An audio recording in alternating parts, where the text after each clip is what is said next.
Saudara-saudara kaum muslimin yang berbahagia, ini merupakan analisa sosial bahwa pada suatu saat nanti akan terjadi di tengah-tengah umat di mana kita dihantam dan diserbu dari segala macam penjuru. Akidah didangkalkan, peradaban dan kebudayaan dirusak, makanan dan minuman diracuni, pakaian ditelanjangi dan lain sebagainya, sampai kita melepaskan nilai Islam yang kita cintai ini. Kondisi sosial ini satu saat akan datang kepada kita. Demikian analisa dan peringatan dari Rasulullah sallallahu alaihi wasallam. Marilah sekarang kita melihat, adalah benar bahwa di zaman sekarang kita insya Allah tidak akan mengalami perang Badar sehebat yang pernah dialami oleh Rasul dan para sahabatnya.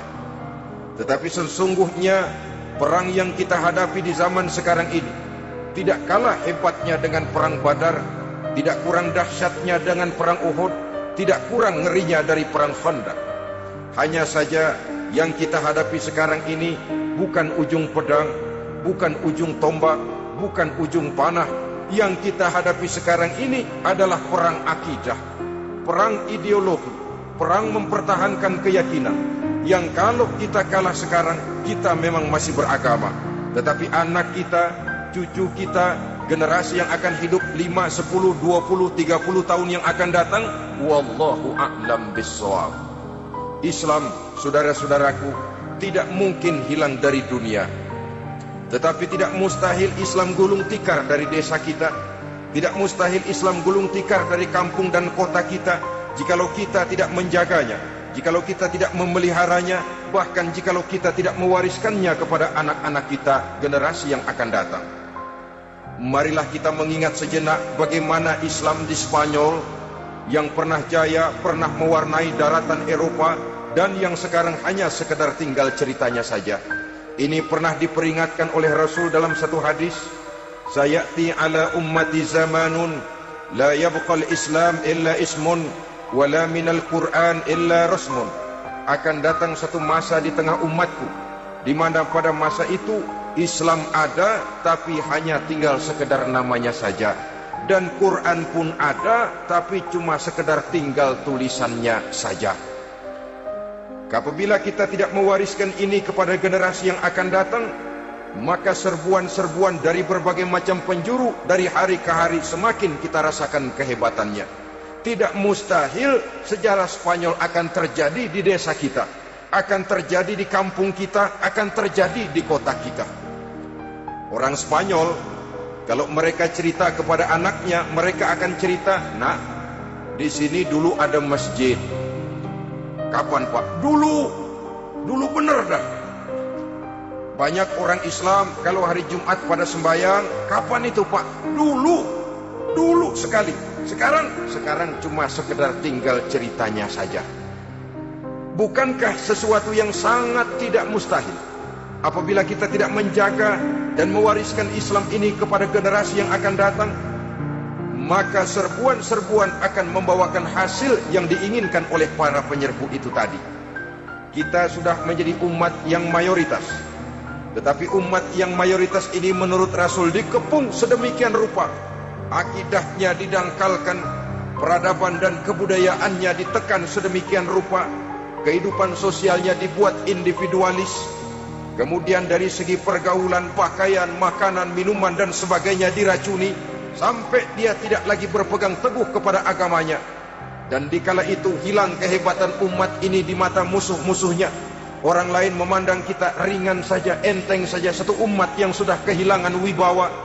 Padahal konon kabarnya kita mayoritas, tapi enak saja dikutak-kutik orang lain. Dan dikala itu di hati kita merajalela penyakit wahan. Penyakit wahan itu apa? Pertama, hubbud dunia, terlalu cinta kepada dunia. Terlalu cinta kepada dunia yang menyebabkan kita lupa akan tanggung jawab dan kewajiban, lupa meneruskan dan mewariskan Islam kepada generasi yang akan datang. Kita berlomba hanya untuk mengejar dunia dan seluruh isinya. Baik dia bernama material, baik dia bernama seksual, baik dia bernama pangkat, jabatan dan kedudukan, berlomba-lomba kita di dalamnya. Sampai tercampaklah penyakit hubbud dunia di dalam hati ini. Berurat dan berakar dunia itu, sulit dan berat kita berpisah daripadanya. Akibatnya kemauan untuk berbuat demi dan atas nama agama sangat sulit terwujud di dalam kehidupan ini. Yang kedua, karahiyatul maut, terlalu takut kepada mati. Baik mati ajal, mati dalam artian yang sebenarnya, baik mati usahanya, baik mati karirnya, baik mati pangkat dan jabatannya. Sehingga dengan demikian akibatnya jatuhlah kita menjadi umat yang kehilangan wibawa di mata orang lain. Saudara-saudara kaum muslimin rahimakumullah, saya katakan tadi, perang yang kita hadapi di zaman sekarang adalah perang akidah.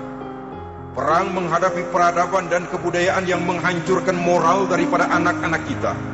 Perang menghadapi banjirnya maksiat dan munkarat, yang di tengah-tengah itu, di samping berkewajiban menjaga diri dan keluarga, kita pun juga berkewajiban menjaga anak-anak kita, generasi yang akan datang, mengarahkan dan mendidik mereka sesuai dengan yang dikehendaki oleh Allah Subhanahu wa ta'ala. Oleh sebab itu, pada pertemuan kali ini yang akan saya bicarakan ialah bagaimana idealnya seorang muslim lebih dahulu memberikan pendidikan kepada anak-anaknya. Di tengah satu situasi dan kondisi di mana serbuan datang silih berganti melanda dan menghantam umat Islam, kemana anak-anak kita ini harus kita arahkan? Karena kita orang tua mempunyai tanggung jawab. Anak adalah amanah. Menyia-nyiakan amanah adalah dosa. Dan dosa itu merupakan satu dosa yang besar. Bahkan orang tua bisa saja masuk neraka kalau tidak bertanggung jawab tentang anak-anaknya. Satu riwayat menjelaskan, ada orang soleh, ngajinya cukup, sholatnya cukup, puasanya cukup, zakatnya cukup, di mana ada majelis taklim hadir, baca Quran hobi, fitnah orang tidak pernah. Di akhirat setelah disidang dia ternyata lebih banyak kebaikannya daripada kejahatannya, maka dia pun diperintahkan dan dipersilahkan masuk ke dalam surga. Giliran anaknya disidang, biang okem nih anak. Ditanya, siapa Tuhanmu? Tidak tahu. Siapa nabimu? Tenyaho. Apa kitabmu? Ora gelem. Kamu pernah sholat? Tidak. Zakat? Tidak. Puasa? Tidak. Judi? Hobi. Zina? Tiap malam. Mabuk? Berat. Wah, brengsek kamu. Kebaikan tidak ada barang sedikit pun, sementara kesalahan dan dosa berlipat ganda. Kamu neraka. Anak ini protes. Benar, saya tidak kenal siapa Tuhan saya. Saya tidak tahu siapa Nabi saya. Saya tidak tahu kitab suci dan kiblat saya. Saya tidak sholat, tidak zakat, tidak puasa. Tiap malam saya judi, saya zina, saya mabuk. Tapi saya kerjakan semua itu karena saya tidak tahu dan orang tua saya tidak pernah memberitahu saya. Dia enak-enakan hadir di majelis taklim, saya nyekek botol, didiemin saja. Dia enak-enakan baca Quran, saya zina, didiamkan saja. Saya bukan tidak mau, orang tua saya sama sekali tidak pernah mendidik saya. Dia mau benar sendiri. Maka kalau sekarang saya harus masuk ke dalam neraka, saya menuntut agar orang tua saya ikut sama-sama bergabung dengan saya ke dalam neraka. Gara-gara dia tuh saya jadi begini. Orang tuamu yang mana? Tuh, yang barusan mau ke surga. Ini orang tua yang sudah mau berangkat ke surga dipanggil. Sebentar dulu mas. Ini benar anak kamu? Iya pak. Waktu di dunia kamu tidak pernah ajarin dia ngaji? Oh. Sampai dia tidak kenal Tuhannya, tidak kenal nabinya, tidak kenal kiblat dan kitab sucinya? Iya pak. Dia tidak sholat, kamu diamkan saja. Dia tidak puasa, tidak zakat, kamu bersikap masa bodoh. Bahkan dia judi, dia zina, dia mabuk, kamu pun berdiam diri saja. Iya pak. Tahukah kamu bahwa anak ini adalah amanah? Menyia-nyiakan amanah artinya khianat, dan khianat adalah dosa yang sangat besar. Kamu tidak bertanggung jawab, maka kamu, anakmu gabung ke dalam neraka. Saudara-saudara kaum muslimin rahimakumullah, itu sebabnya Allah pesan benar-benar Ya ayyuhalladzina amanu qu anfusakum wa ahlikum nara. Hai orang-orang yang beriman, jaga dirimu dan keluargamu, istri, anak, orang-orang yang menjadi tanggung jawab dan kewajiban kita, jaga dan pelihara mereka dari api neraka. Saudara-saudara kaum muslimin, lalu kalau kita orang-orang tua yang hidup di zaman sekarang ini sudah sering beristighfar, mengurut dada, melihat situasi, membaca peta keadaan, konon tantangan yang akan dihadapi oleh anak-anak kita 15, 20, 25 tahun yang akan datang jauh lebih berat dari apa yang kita hadapi sekarang ini. Maka adalah wajar jika kita sebagai orang tua yang cinta kepada agama, cinta kepada anak-anak kita, berpikir untuk mewariskan nilai-nilai yang luhur ini kepada anak-anak kita generasi yang akan datang. Bagaimana pada mulanya kita harus mendidik mereka? Mari kita telusuri apa yang dicontohkan oleh Al-Quranul Karim. Orang-orang tua bijaksana yang diceritakan dalam Al-Quran, kalau sudah berpikir tentang anak-anaknya generasi yang akan datang, pendidikan pertama yang diberikan kepada anaknya ternyata adalah persoalan akidah. Nabi Ibrahim, pertanyaan yang paling merisaukan beliau buat anak cucunya ialah ma ta'buduna min ba'di. Saudara bisa lihat surah Al-Baqarah ayat 133. Anak-anakku, kalau pada satu saat nanti aku, ayahmu ini sudah tidak ada lagi, meninggalkan kamu semua, meninggalkan kehidupan dunia ini, ma ta'buduna min ba'di, apa yang akan kamu sembah nak kalau ayah sudah tidak ada lagi? Jikalau ayahmu sekarang masih rajin ke masjid, melakukan rukuk dan sujud, i'tikaf dan membaca Quran, kalau satu saat ayahmu meninggalkan dunia ini, masihkah engkau mau ke dalam masjid? Masihkah engkau rukuk dan sujud? Masihkah engkau i'tikaf? Ma ta'buduna min ba'di, apa yang akan kamu sembah kalau aku ayahmu tidak ada lagi nak? Ditanamkan bukan hanya keyakinan bertauhid, sekaligus juga menyembah kepada Allah yang kita yakinkan dengan tauhid itu tadi. Bukankah berbeda dengan kita kebanyakan orang tua sekarang? Kita tidak pernah berpikir ma ta'buduna min ba'di, kalau bapak tidak ada kamu nyembah apa nak? Kita orang tua sekarang pagi-pagi malah berpikir ma ta'kuluna min ba'di, kalau bapak enggak ada kamu nanti makan apa nak? Bukan nyembah apa yang kita pertanyakan, bukan nyembah apa yang kita khawatirkan, makan apa nak?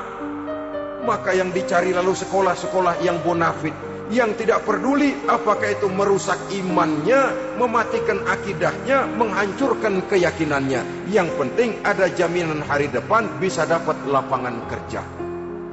Akibatnya berduyun-duyun orang-orang tua muslim menyekolahkan anaknya di sekolah-sekolah yang bukan Islam, yang nyata-nyata membahayakan akidahnya, dididik dengan kultur dan budaya yang bertentangan dengan nilai-nilai agamanya. Bukankah ini berarti merelakan anak untuk dikafirkan? Bukankah ini artinya menyerahkan anak untuk ditulis menurut selera para pendidik yang tidak sesuai dengan nilai akidah yang dimilikinya? Mengapa kita tidak berpikir seperti Nabi Ibrahim, yang sebelum memberikan pendidikan kecerdasan, sebelum pendidikan matematika, IPS, PSPP dan disiplin ilmu lainnya, yang pertama ditanamkan ma ta'buduna min ba'di, kalau ayahmu tidak ada, kamu menyembah apa nak? Menyembah Allah, apa nanti malah menyembah harta? Menyembah Allah, apa nanti malah mendewa-dewakan pangkat dan jabatan? Menyembah Allah, apa malah nanti menyembah alam? Itu yang dikhawatirkan Nabi Ibrahim kepada generasi yang akan datang. Dan itu saudara-saudara yang seharusnya mengkhawatirkan kita kepada anak-anak kita, generasi yang akan datang. Lihatlah serbuan akidah di zaman sekarang ini. Dimanfaatkan kemiskinan kita umat Islam, diberikan kita tawaran berupa beras, pakaian, obat-obatan, kalau perlu beasiswa, asal bisa melepaskan keislaman kita ini. Bertahap, sedikit demi sedikit, step by step, shibran bi shibrin wa zira'an bi zira'in. Dan harus saya ingatkan, orang di zaman sekarang tidak mungkin menghantam Islam secara frontal. Tidak mungkin menghantam Islam terang-terangan, apalagi mengerahkan satuan militer. Tidak. Orang berhitung bagaimanapun kondisi dan kualitasnya umat Islam, mereka masih punya satu modal penting, fanatisme agama. Kalau ini disulut, api jihad segera berkobar, dan hanya maut yang bisa menghentikan orang yang dibakar dengan semangat jihad. Orang tahu itu. Betapa Uni Soviet kedodoran menghadapi mujahidin Afghanistan yang disulut oleh semangat jihad yang berkobar dengan persenjataan yang primitif ketimbang persenjataan Uni Soviet. Entah mereka pantang surut mundur ke belakang. Jadi jangan mimpi bahwa orang mau menghantam Islam ini dengan melarang pengajian, meruntuhkan masjid, menyegel pondok pesantren. Tidak. Melarang orang sholat. Tidak. Kalau perlu masjid diperbanyak, musola diperbesar. Tapi bikin itu masjid seperti museum, besar, megah, mercusuar, tapi bikin seperti museum. Tempat orang kagum, tempat orang memuji, tapi sunyi dari nilai-nilai ibadah. Saudara-saudara kaum muslimin, untuk sampai kepada penghantaman akidah, jalan yang paling mudah dirintis sekarang ini secara bertahap dan sistematis memisahkan umat Islam dari Islamnya. Biarkan mereka bernama Muslim. Biarkan di atas kartu penduduknya tertulis agama Islam. Tapi tanamkan budaya-budaya yang menyebabkan cara bergaul mereka, cara berumah tangga mereka, cara bertetangga mereka, sampai kepada cara mereka berpakaian, cara mereka bergaul, cara mereka makan dan minum, cara mereka mendidik dan menyekolahkan anak, sama sekali tidak lagi mencerminkan nilai-nilai yang Islami. Itu sudah satu usaha yang paling praktis, memisahkan umat Islam dengan Islamnya. Kalau sadarlah kita ke arah ini usaha orang di zaman sekarang, maka yang harus pertama kita tanamkan kepada anak-anak kita, didik mereka dengan jiwa tauhid yang mengkristal di dalam batinnya, meresap sampai ke tulang sumsumnya, yang tidak akan sampai pun nyawa berpisah dari badannya, akidah itu tidak akan berpisah dari hatinya. Bahkan dia sanggup dengan tegar berkata, lebih baik saya melarat karena mempertahankan iman daripada hidup mewah dengan menjual akidah. Satu khitbah, satu garis kehidupan yang perlu kita wariskan kepada anak-anak kita, generasi yang akan datang. Dahulu ada satu tradisi, saudara-saudara. Kalau anak gadis kita dilamar orang lalu bertanya, anakmu mau ngelamar gadis saya, apa sudah khatam Quran berapa kali? Apa sudah bisa baca kitab macam-macam dan lain sebagainya? Sehingga lahirlah satu kebanggaan. Apapun motifnya, tapi pertanyaan semacam ini zaman sekarang sudah langka. Paling-paling yang ditanya kalau anaknya dilamar orang, anakmu kerja di mana? Gajinya sebulan berapa? Kendaraannya bebek apa soang? Apa-apa? Itu yang kita pertanyakan, berkisar di seputar materi, kerja, job, status sosial, dan lain sebagainya. Perkara bisa baca Quran atau tidak, nomor 18. Perkara sembahyangnya rajin apa tidak, nomor 36. Saudara hadirin, akibatnya terjadi pergeseran nilai. Maka mendidik anak menurut tuntunan Quran adalah seperti yang diberikan contoh oleh Luqmanul Hakim, yang diceritakan dalam surah Luqman mulai ayat 11 dan selanjutnya. Apa pendidikan pertama yang harus kita berikan kepada anak? Pertama, ya bunayya la tusyrik billah. Wahai anakku, jangan sekali-kali engkau menyekutukan Allah. Jaga tauhid, pelihara iman, mantapkan akidah. Ini dasar yang pertama.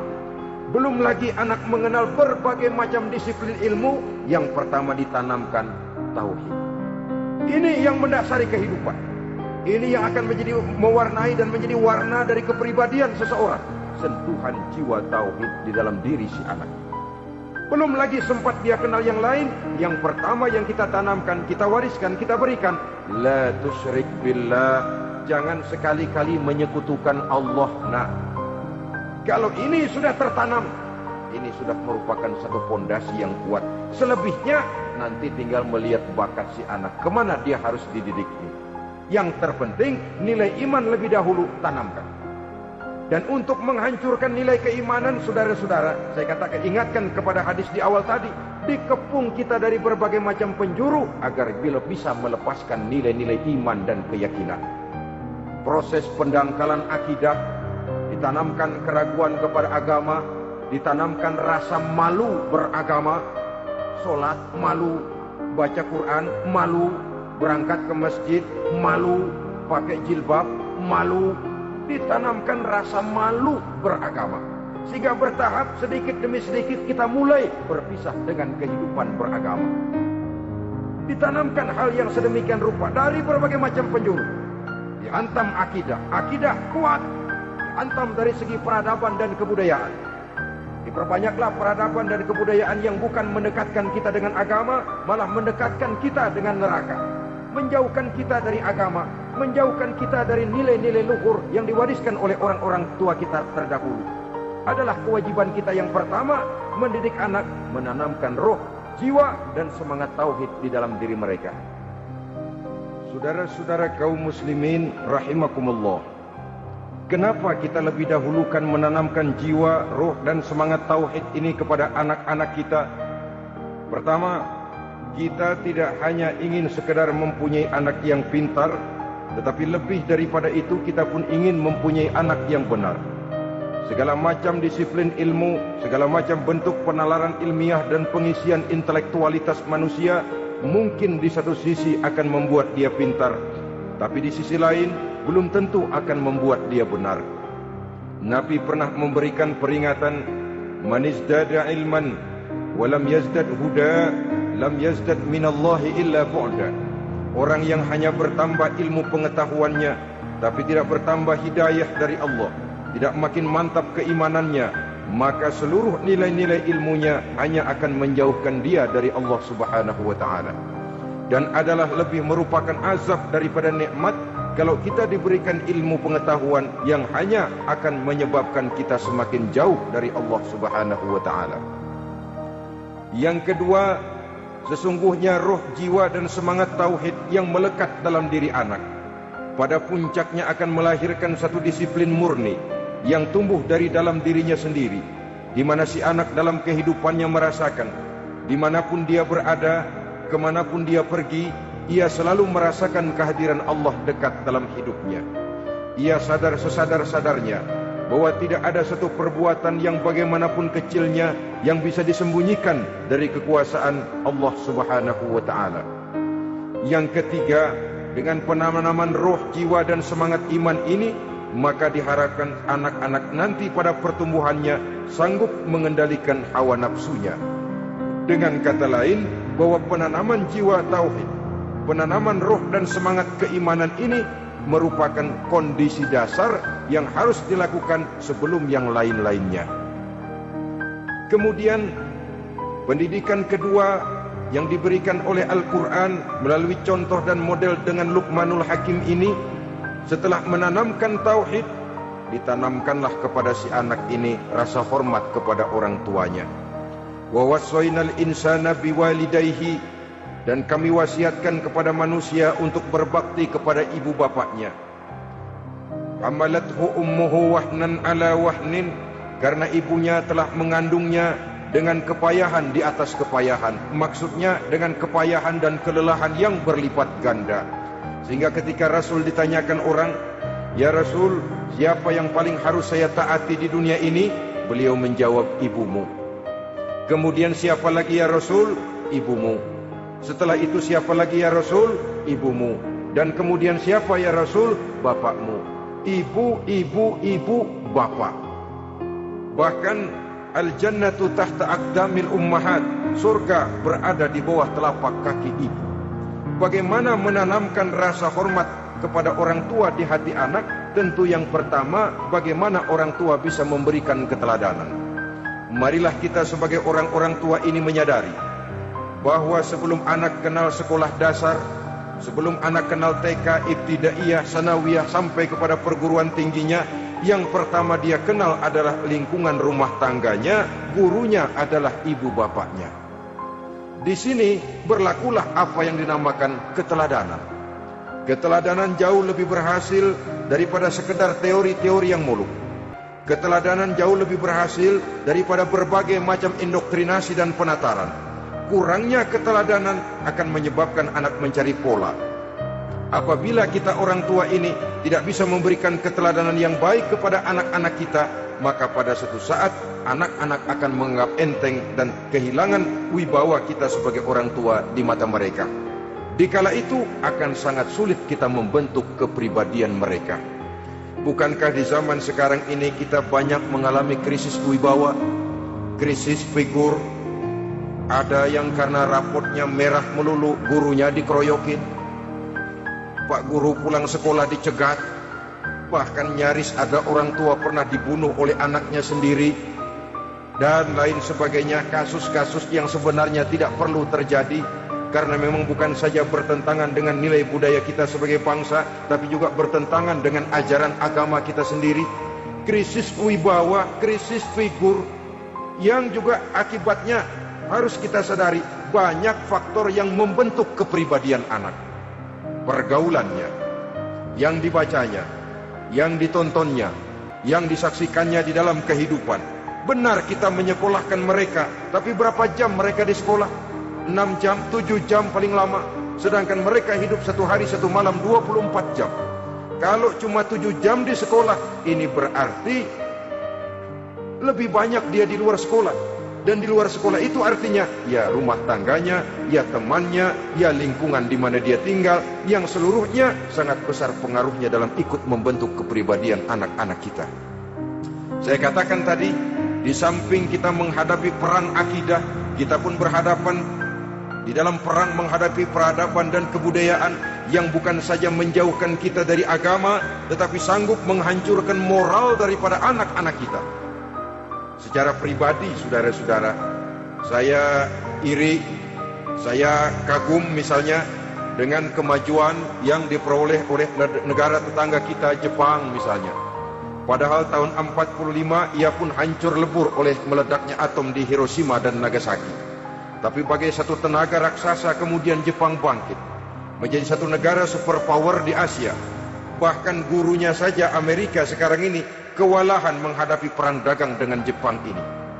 Dan yang menarik, Jepang bisa maju dan modern dengan tetap menjadi Jepang, tanpa harus kehilangan identitasnya sebagai satu bangsa, tanpa harus kehilangan kepribadiannya sebagai satu bangsa. Sebagai negara yang sedang berkembang, kita sering latah. Kita ingin meniru Barat, tapi bukan teknologinya, westernisasinya yang kita tiru. Bukan isinya, kulitnya yang kita ambil. Akibatnya apa? Modernnya belum, orangnya sudah Barat. Bergaulnya sudah cara Barat, berumah tangganya sudah cara Barat, berpakaiannya sudah cara Barat, mendidik anaknya sudah cara Barat. Di mana ketemu orang tua cukup hello daddy. Kulitnya kita ambil, sementara isinya kita campakkan. Ironi dan menyedihkan. Padahal kita sesungguhnya bisa maju dan modern, bisa mengejar segala ketinggalan dan keterbelakangan kita, dengan tetap menjaga nilai-nilai luhur budaya kita sebagai satu bangsa, mengambil isinya, dan kalau memang tidak perlu, lalu mencampakkan kulitnya. Pengaruh peradaban dan kebudayaan yang menghancurkan moral daripada anak-anak kita, oleh pesatnya arus teknologi, oleh pesatnya arus komunikasi, di mana hal-hal yang terjadi di belahan dunia lain dapat kita saksikan hari ini juga melalui layar televisi, yang terjadi di Amerika, di Eropa, di Afrika, di ujung dunia yang paling ujung sekalipun.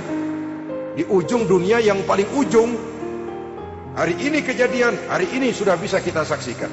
Pesatnya arus komunikasi, kalau jatuh ke tangan anak-anak kita yang belum mempunyai filter, daya saring positif, akan dicerna oleh mereka tanpa memilah dan memilih.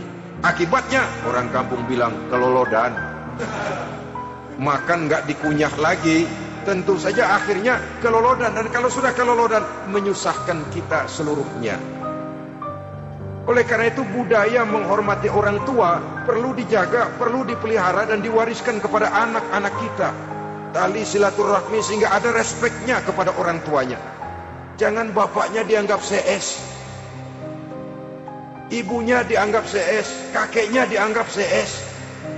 hilang rasa respek, hilang rasa menghormati. Sementara orang tua sendiri tidak bisa memberikan keteladanan, kurang mendapat perhatian dan lain sebagainya.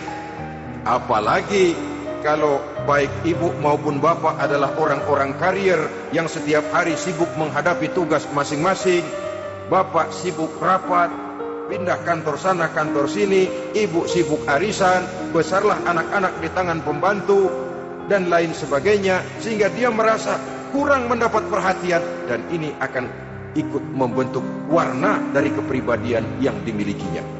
Sampai kepada pelosok-pelosok desa, jaringan televisi memang menguntungkan.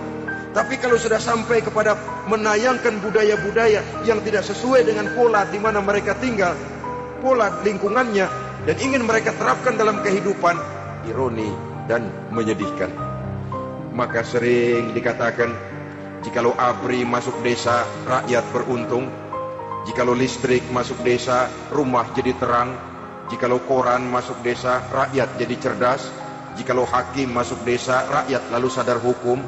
Tapi jikalau maksiat dan munkarat masuk desa, minuman keras masuk desa, judi masuk desa, pelacuran masuk desa, rakyat tentu kiamat. Dan kita harus punya budaya untuk memilah dan memilih, mempunyai filter untuk jadi daya saring positif. Oleh karena itu, saudara-saudara, tahap kedua setelah menanamkan jiwa tauhid kepada anak, tanamkan rasa hormat kepada orang tuanya. Orang tua itu ibu bapaknya, orang tua itu guru-gurunya yang mengajarkan dia, atau yang dianggap tua yang lebih senior dari dia. Karena tidak ada satu peradaban yang berdiri sendiri. Bagaimanapun maju dan modernnya kita sekarang, tentu merupakan mata rantai yang berkaitan dari generasi terdahulu. Ini yang kedua. Setelah tauhid, berbakti kepada ibu dan bapak. Tidak ada satu kebahagiaan yang bisa ditegakkan di dunia ini tanpa doa, tanpa restu daripada ibu dan bapak. Ini keramat hidup. Doanya dikabul Allah dan kutuknya juga dikabul oleh Allah Subhanahu wa ta'ala. Jadi mendidik anak setelah menanamkan jiwa tauhid, menanamkan rasa hormat dan taat berbakti kepada ibu bapaknya. Itu yang kedua. Kemudian yang ketiga, melalui model Luqman, Quran mendorong kita untuk mendidik anak, menanamkan etika otonom. Apa itu? Ya bunayya, innaha in takum mithqala habbatin min khardalin fatakun fi sakhratin aw fis samawati aw fil ardi ya'ti biha Allah. Wahai anakku, sesungguhnya kalau ada satu kebaikan yang kamu kerjakan, kecil, tidak nampak oleh pandangan mata yang zahir, yang kecil itu tersembunyi di puncak langit, di dasar bumi yang paling dalam, atau di tengah batu hitam sekalipun, Allah pasti mengetahuinya dan pasti akan memberikan balasan yang seadil-adilnya. Pendidikan apa ini? Pendidikan moral, menanamkan etika otonom. Nah, kau berbuat baik jangan karena dilihat orang. Kau tidak mau melakukan kejahatan, jangan cuma karena ada polisi. Kalau ada polisi kau tidak mau jahat, kucing juga begitu. Coba lihat kucing, taruh ikan asin di piring kaleng, tongkrongin. Aduh, kucing kalem, sopan, tenang. Sedikit kita lengah, habis ikan digarap. Tapi ditanamkan satu kesadaran, kemanapun kau pergi, apapun yang kau kerjakan, tersembunyi di tengah batu, di dasar bumi, di puncak langit, Allah pasti tahu. Dalam bahasa yang ringan, kita ini diawasi oleh dua hiperkomputer yang maha sensitif. Produksi langit, mereknya Rockheed dan Atid. Itu komputer yang sangat peka dan sensitif. Jangankan kita berbuat, kita berniat baik saja, komputer sudah nyatat sendiri. Inilah yang orang sekarang namakan waskat, pengawasan malaikat.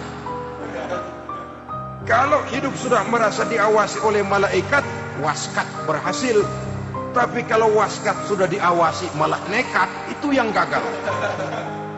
Atau yang diawasi dan yang mengawasi sama-sama sepakat, itu juga bisa cincai.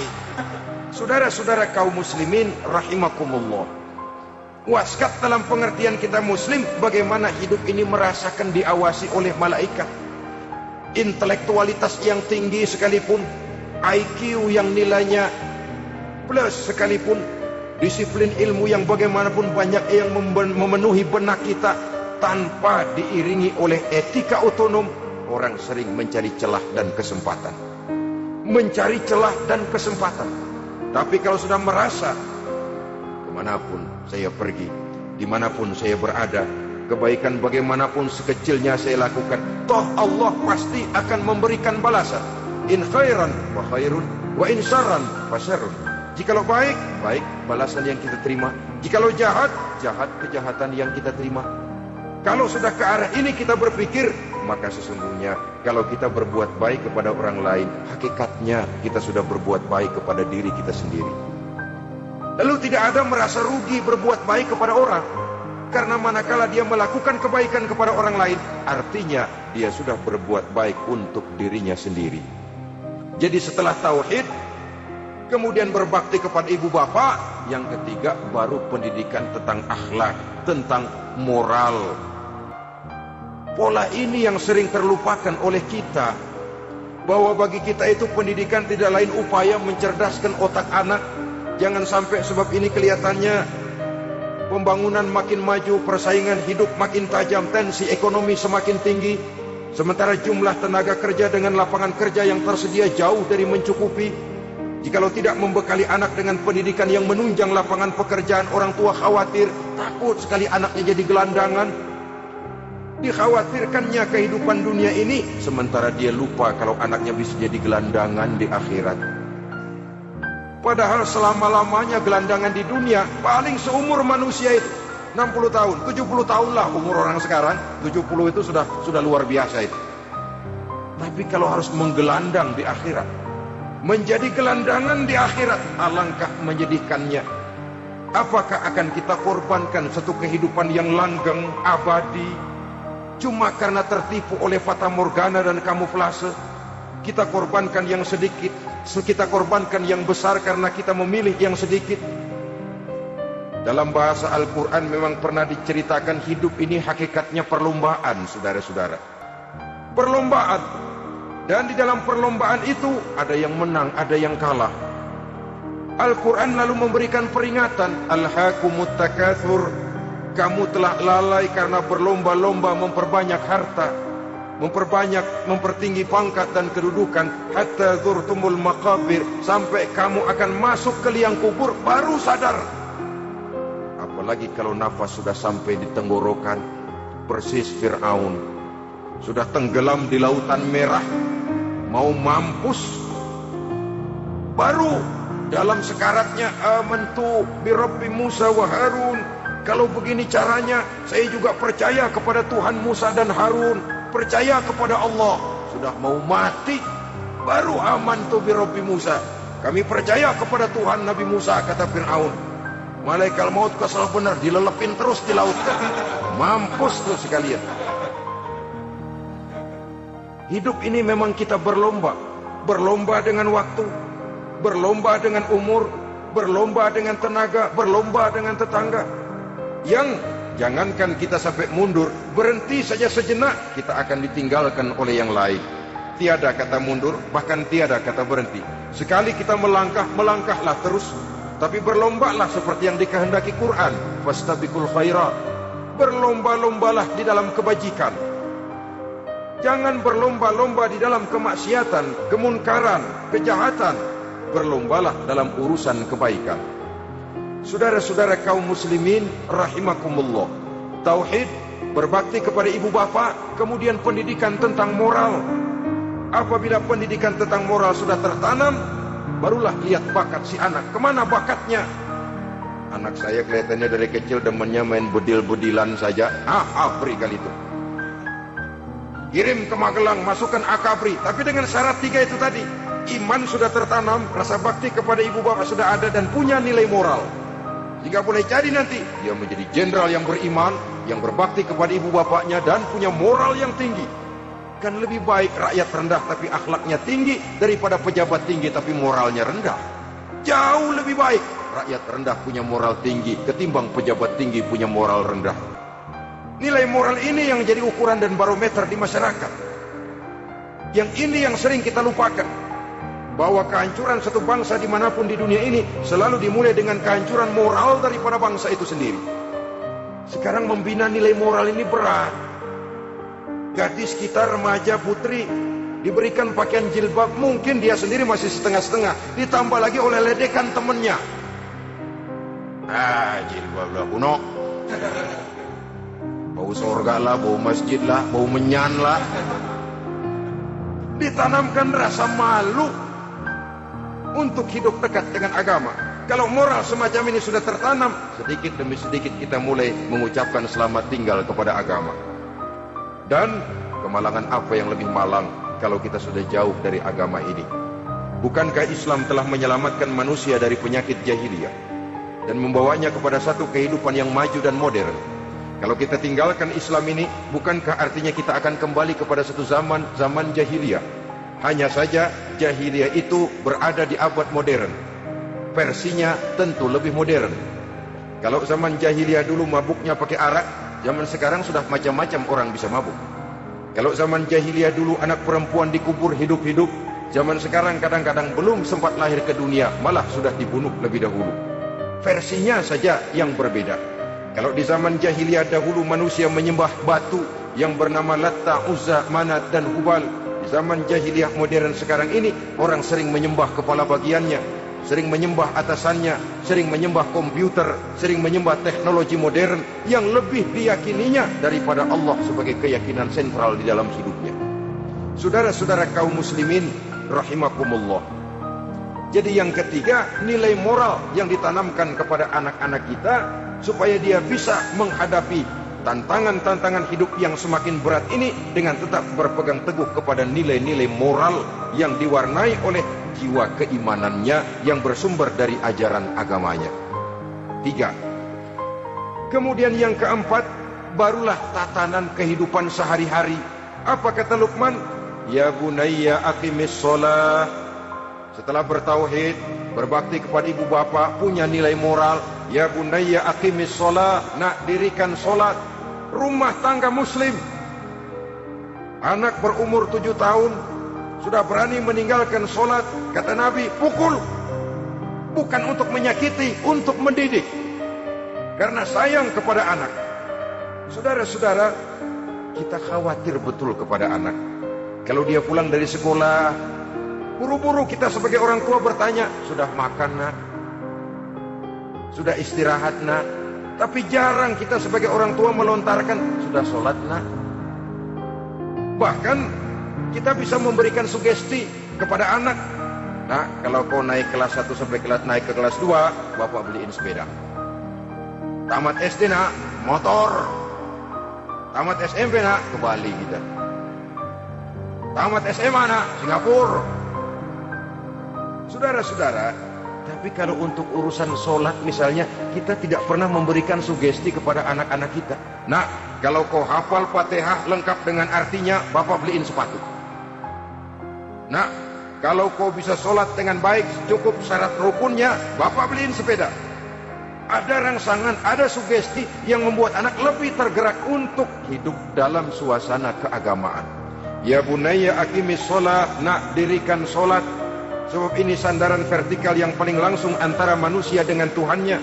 Menyadari bahwa sepanjang yang bisa dilakukan oleh manusia hanyalah berusaha, dan kepastian sepenuhnya ada di tangan Allah. Dengan solat kepribadianmu diperteguh, dengan solat sandaran vertikalmu kepada Allah diperkuat. Dan pada waktunya nanti Al-Quran memberikan bimbingan, hendaklah minta tolong kepada Allah dengan sabar dan tetap mendirikan solat. Ya bunayya aqimis shalah. Setelah itu, wa'mur bil ma'rufi wanha 'anil munkar. Tegaklah membina yang ma'ruf, tegaklah mencegah yang munkar. Ini sikap hidup sudah. Salat tadi tugas hidup. Lalu sikap hidup tampil di tengah masyarakat, membina yang ma'ruf, mencegah yang munkar sesuai dengan kesanggupan masing-masing. Bukankah setiap kita kepingin punya anak yang bermanfaat?